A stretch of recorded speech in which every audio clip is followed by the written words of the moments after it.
Hey, this is Joe, and in this video we're going to do some comparisons on some tire pressure gauges. Now we have to do a little qualification here. I don't have a standard air source where I know the exact PSI of a reading, so we're going to have to take that into consideration. Another factor we have to consider is every time we take a reading with one of the gauges, a little bit of air is let out of the tire. So for the gauges that are very accurate, we might have some issues with that. So how we're going to get around that is we're going to fill up the tire to a baseline of 30 psi, and then we're going to test all of the gauges several times in different order, and we're going to write down all those tire pressure readings, and then we're going to average those readings out, and we're going to try to come up with some kind of an understanding if these gauges are accurate with each other, and if not, what the major differences are. So let's start out with the tire gauges that we have. This is a very cheap pencil style tire pressure gauge. I've had it in my toolbox forever. Not sure where I got it, how much I paid for it.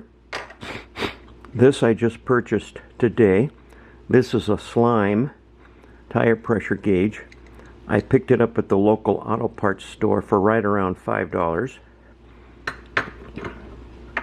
This tire pressure gauge I've had in my toolbox forever. Not sure where I purchased it from, how much I paid for it, but it is quite old. So good, we have some older tire pressure gauges, and we have some brand new tire pressure gauges. The next is the tire pressure gauge and filler that I use attached to my compressor hose. Normally this is what I use when I'm filling up tires to get a baseline pressure, and then I'll come in with one of the other gauges to verify that. So we're going to use this to do the initial fill of the tire, and then we're going to come in and then we're going to try to establish different readings at different times with the rest of these tire pressure gauges. This is also a slime. This is a digital. It has a recoilable hose in there. I picked this up at the local auto parts store for right around $18 and change, including tax. This is a Harbor Freight gauge. This is the most expensive gauge I purchased. This was just over $20 and change at Harbor Freight, still in the package. So what we're going to do is we're going to open up all these gauges. We're going to look at how easy are they to use, and what kind of pressure readings are we going to get, and how much they leak when you actually put the pressure gauge up on the valve stem of the tire. So let's open up all of these gauges, take a look at what it takes to set them up, and then we'll go over to our test vehicle and we'll do some measurements, and then we're going to write all these down and take different measurements in different order by tire pressure gauge, and then we'll average the readings out, see what we get. Let's talk about measurement units on these different tire pressure gauges. The pencil style here has from 0 to 50 psi on one side, and 0 to 3.5 kilograms per cubic centimeter. That is a metric measurement. Some people use that in other parts of the world. Most of the measurements here, unless you're doing some type of a special engineering function, are going to be in psi.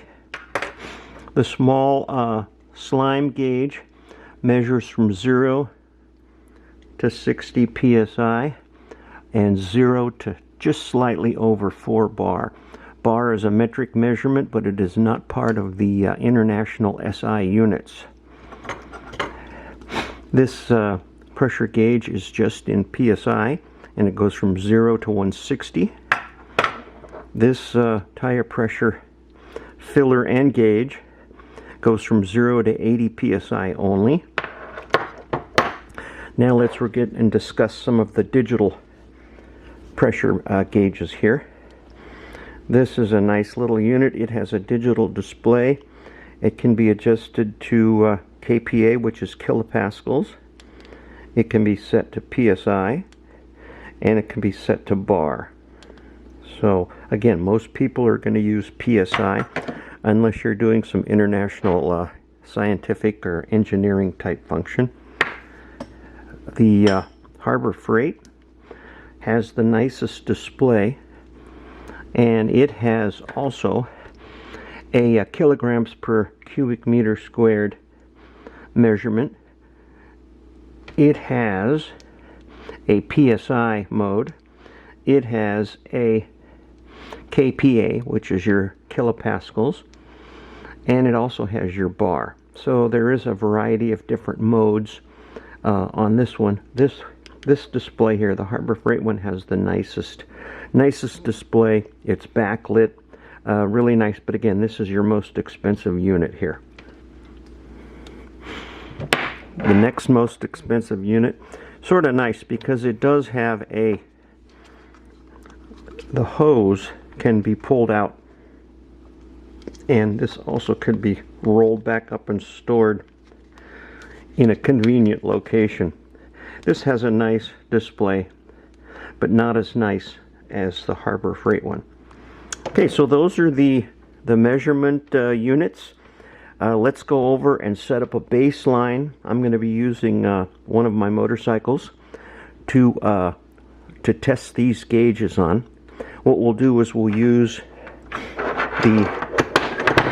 the pressure filler here to set the tire at 30 psi, and then we're going to come in and we're going to measure all of the gauges that we have, and then we're going to reset the pressure to 30 psi, and then we're going to rotate and mix up which gauge was tested first, and we're going to make sure that each gauge will be tested first, and we'll write down all those pressure values, and then we'll average them out and see how close they are to each other. So let's head on over to the motorcycle and get ready to do some testing.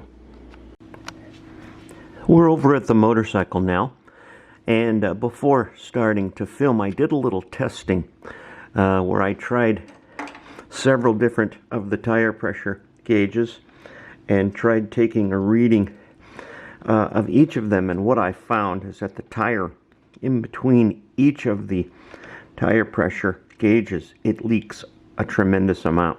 So I'm going to revise my testing plan a little bit here. We're going to fill the tire at 30 psi after every gauge, and we're going to take several readings from each gauge, and then we'll average those readings.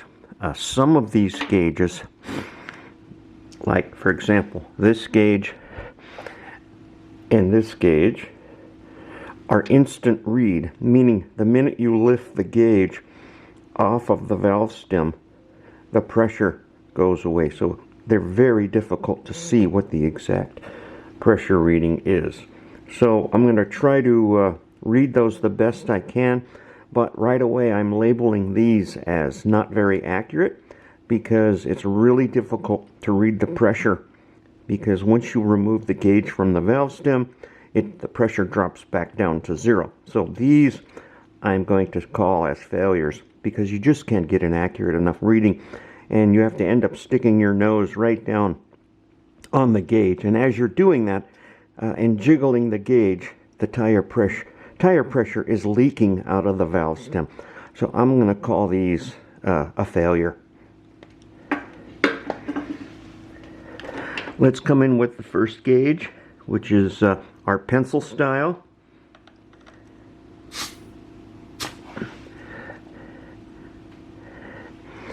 And this is going to be really hard for you to see. 26, 27, 28. We have 29 psi on that one. So now I'm going to try to measure with these temporary reading gauges. First of all, let's top off the pressure.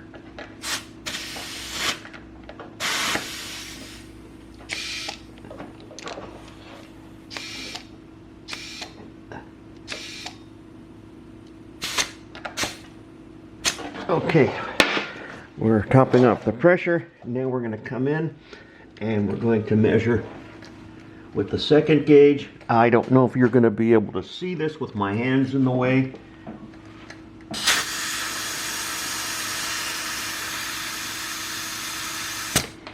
And again, very poor gauge. It leaks as you're taking a tire pressure reading, and you can visibly see the tire gauge decreasing in pressure as I'm holding it on the valve stem.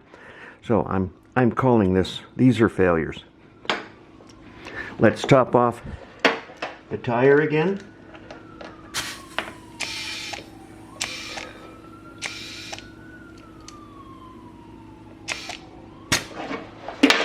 And again, we're going to try the other temporary gauge.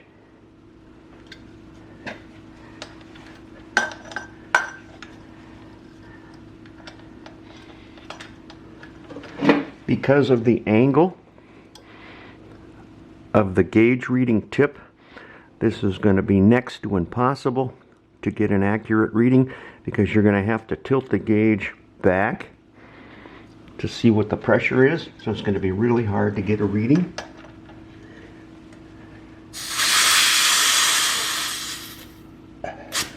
And as you can see from this, it leaks way too much and the pressure drops as you're reading. So again, I'm counting this one as a failure as well. Let's top off the tire again.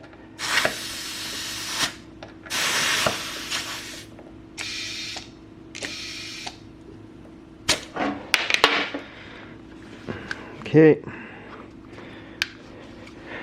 This is a really nice gauge.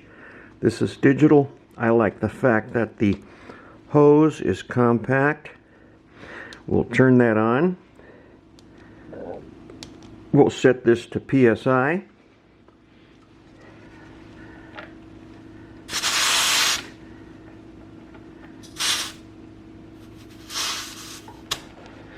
And if you can see, we got a reading of 28 PSI.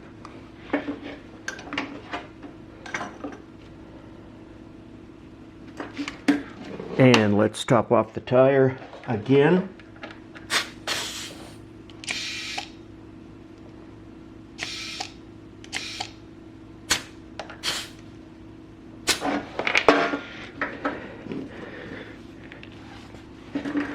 Now we're going to test the Harbor Freight. We're going to turn it on, and we're going to change the mode to PSI.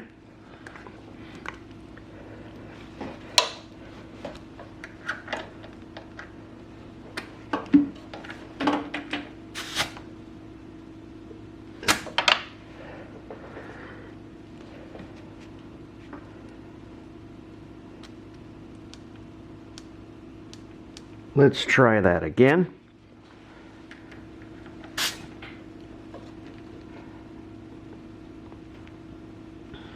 We're reading 29.4.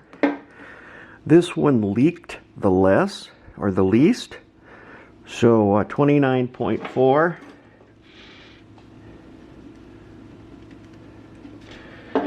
Okay, so what I'm going to do is, off camera, I'm going to test these gauges several times, write down the pressures, and then I'm going to try to give you an accurate indication of these tire pressures and how they work. Right off after the first round, I do like the Harbor Freight the best. It has a nice big display. It has the extension hose on it. The display is the largest of all of them, and it seems to be pretty easy to use. You don't have to get the gauge in there right next to the tire. You can take the hose, hold the gauge out, and you can measure the pressure. It also leaked the least. So I'm going to retest all of these. It looks right off the bat here that the digital gauges are working the best. Surprisingly, the inexpensive pencil style that has the pop-out indicator or index is also quite nice, but its pressure does not match up to the other two digitals. So again, off camera, I'm going to test all of these several times. I'll come back and give you the results of what I get. I took 5 readings of each of the gauges. I'm throwing out these two because they're just too inaccurate. The minute you remove the gauge from the valve stem, it immediately drops to 0. Both of these leak like a sieve, so it's really hard. The minute you put the tube here on the valve stem, it immediately starts to leak, and you can watch the pressure drop. So these are totally inaccurate, and I'm going to throw their readings out, which leaves us with these 3. I took 5 readings of each. Surprisingly, this, for the price, is very accurate. It did not leak at all. The 5 readings I took, I received 29, 31, 31.2. I'm sorry. Let's do that again. The readings that I received on this were 29, 31, 31, 29, and 29. And again, I topped off the tire after each reading. Not very scientific because I can't calibrate my pressure, so I'm just trying to get the closest I can. Using this was really easy. It didn't leak much at all. So, and I've seen these in the store just the other day when I purchased these other gauges for like $6 and change. So surprisingly, this works pretty well and is very inexpensive. This one didn't leak very much. It was a little finicky in getting a reading. I had to stick the tire a couple times before it would read. The readings I got were 28, 31.5, 29.5, 28.5, and 28.5. I compared this with the Harbor Freight, and it was pretty close. But again, this one is a little finicky, and it doesn't leak very much, but it was a little bit harder to use. My all-time favorite, I really like this gauge. It did not leak at all. Again, it has a really nice display. This is your battery indicator over here.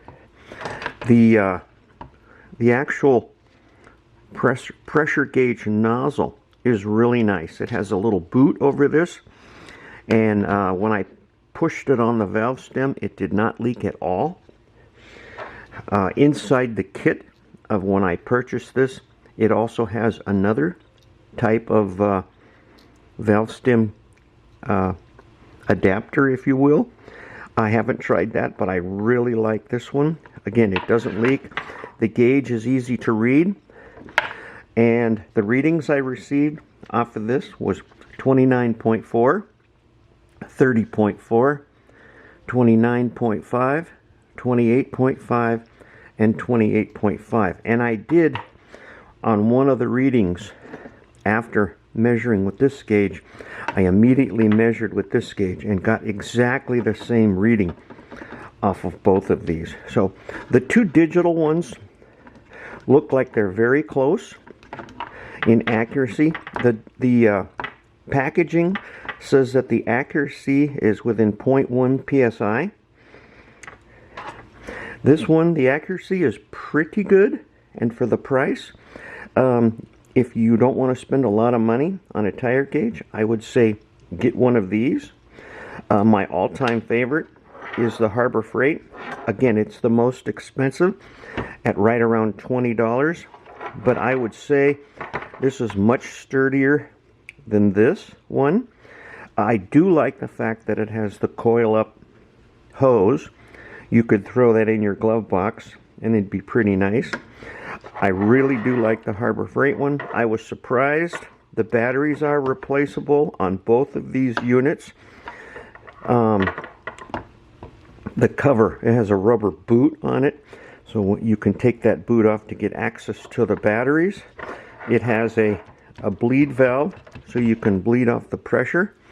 This one apparently, let's see, not sure if that's a pressure bleeder, but it did go back to 0 after I was done. So this one was okay. It works really good. It seems to be fairly accurate, but my favorite is the Harbor Freight. Again, this is not really a scientific test because I couldn't calibrate the air pressure between each reading, but it does give an overall good impression of what the tire pressure gauges will do, how they work, how much air they leak, and somewhat of an accurate picture of pressures, but not totally accurate. So again, these are my 3 that I would purchase. My favorite is Harbor Freight. If you're looking for an inexpensive tire gauge, surprisingly, these work really well. They don't leak when you put them on the valve stem. Again, you could stick it in your pocket, throw it in your glove box. I do like these. I refuse from now on to use the old style, because the minute you lift that pressure gauge off the valve stem, readings go to 0, and both of these leak like a sieve.